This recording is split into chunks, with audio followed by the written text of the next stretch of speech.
How to remove repeater in Wix.com. So hey guys, today in this video, I'm going to tell you how you can remove a repeater in Wix.com. So the first thing that you need to do is you need to log into Wix.com.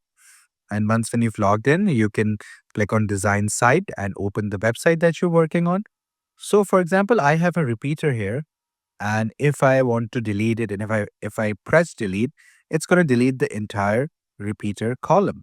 But if I need to delete one of them, then what can I do? Uh, you have to click here on manage items and you can see that these are the 4 items of the repeater.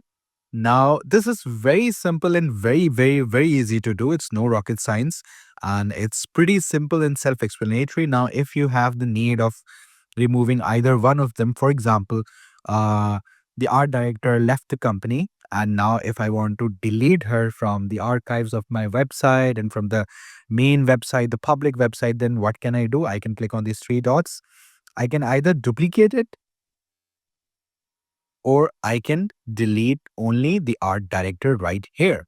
So I have deleted it, and that's how you delete a single item in a repeater. Now, we can also edit and change the image if we want.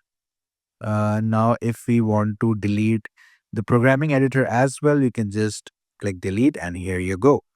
So that's how you do it. It's pretty simple and pretty, I would say, self-explanatory.